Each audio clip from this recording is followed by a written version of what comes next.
So on to Heat 2 now. Another full field, 17 teams scheduled to compete. Bullis goes in lane 1, 9:10.92 they ran. We are on meet record watch. We'll come back to that. Malden goes in 2, Lexington in 3, Wando, Charlotte Country Day, AC Reynolds, Marvin Ridge, Blythewood, Fort Mill, Philip Simmons, Ridgeview, Weddington, Ardrey Kell, Kettle Run, Westwood, Panther Creek, and North Oldham. Expect this one to settle in here pretty quick and get strung out, and that's exactly what's happening. Malden with the second fastest seed time, 9:21.40. But for Bullis, a huge school record last week at the Florida Relays for them.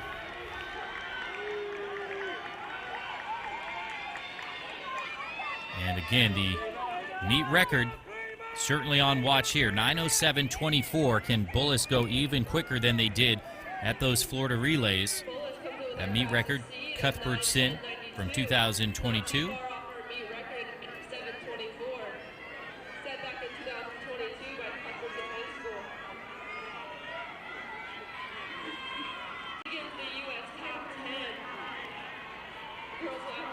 At 9:10.92, number 5 in the nation for Bullis. Top time in the nation, 9 flat.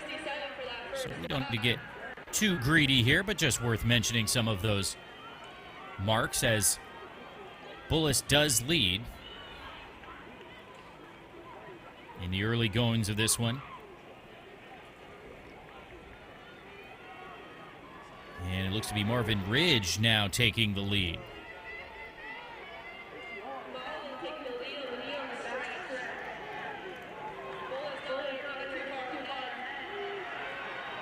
Bullis sitting here in second. Marvin Ridge takes the lead, trying to upend the apple cart here.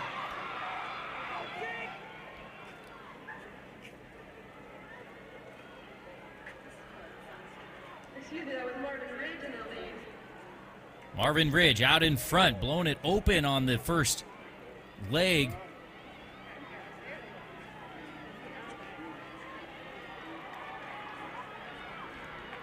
It was Zoe Brooks, I believe, on the carry for Bullis. They're going to have some work to do. But look at this leg from Marvin Ridge.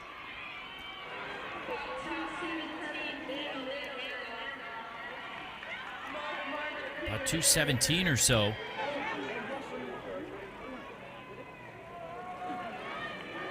On the lead for Marvin Ridge.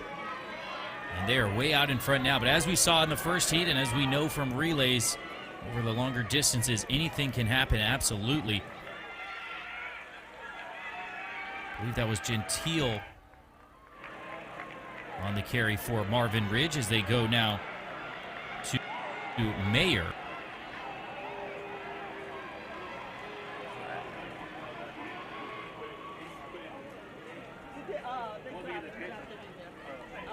And Bullis nowhere to be seen as of now.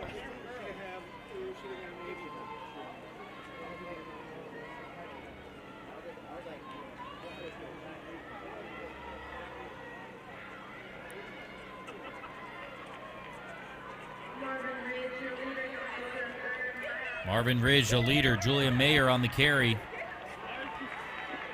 She's run 2:25 this season.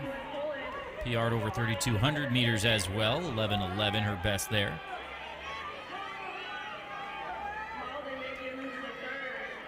She does own a 2:21 personal best, so you're talking about Bullis.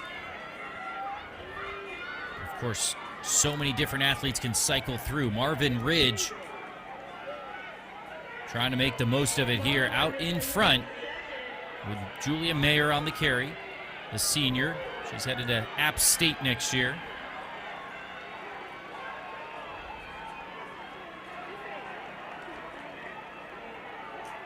Had a busy indoor season as well, did Mayer.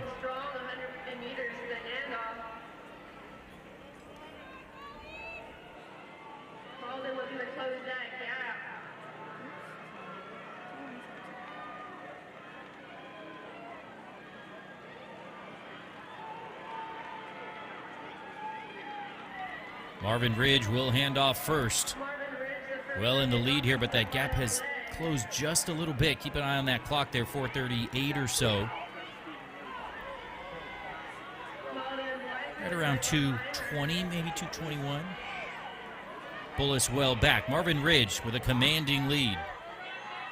We're just about 9 minutes pace on this. Our meet record might be in danger.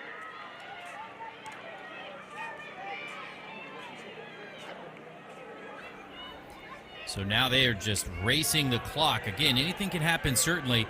As you see, Malden giving chase.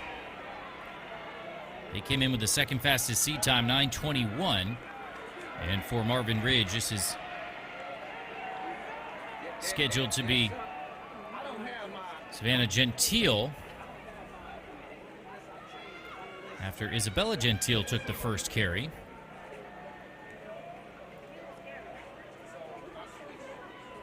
And you see the gap again. It's not insurmountable. It's a lot of running left to do, but Marvin Ridge is in control of it as of now. 2:23 personal best. That came this season for Savannah Gentile. Also ran a personal best over 1,600 meters this season, 5:05. Norris for Malden giving chase.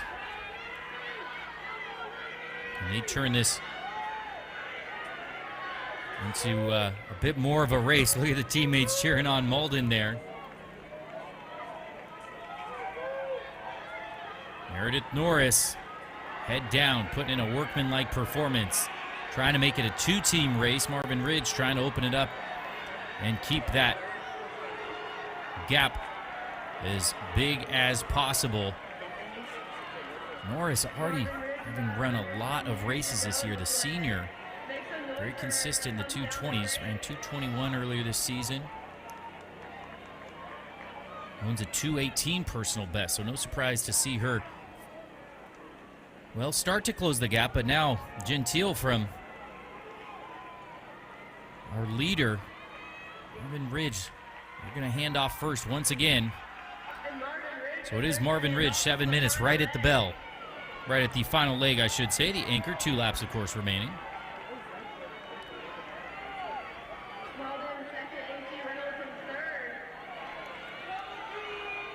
This is scheduled to be Tatum Sumis.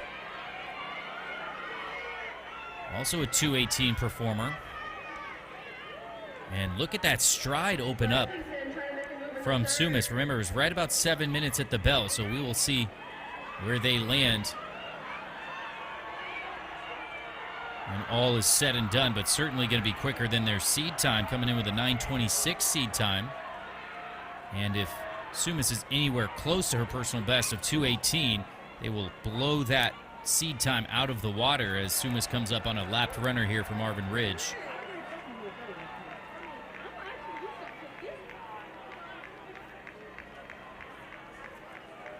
As a distance runner, I wasn't one myself, but I think that there's always something about having a little bit of extra motivation maybe to pass a lapped runner as Marvin Ridge takes the bell. When you're out in front, you generally don't have somebody, of course, to put a target on their back. But in this case, they do. Sumis trying to finish strong here, having taken the bell, coming up on 300 meters remaining. You see her teammates cheering her on there. Just a great atmosphere here in Columbia, South Carolina. Spring Valley High School playing host on this gorgeous green track. Sumis is going to bring it home here for Marvin Ridge. 200 meters remain, 8:42 or so with 200 meters left. And once again, they are going to completely overperform based on the seed times. Final 100 meters for Marvin Ridge.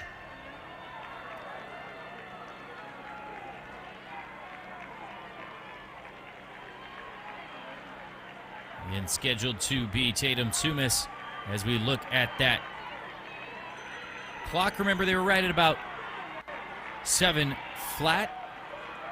So a very, very good run on the final leg from Sumis. Marvin Ridge takes the victory, 9:21.25. Right about 2:21, 2:22 on the final leg. Malden does hang on for second there, 9:25.52. Wando comes up for third, 9:27.58.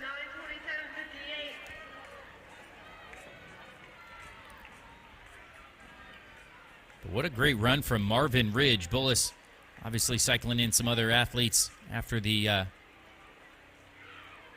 taxing Florida relays from a week ago. Long travel and a lot of relays, individual events. We'll see plenty more from them later this weekend. But Marvin Ridge will take the final girls event of the evening. 4x8 victory for Marvin Ridge, 9:21.25.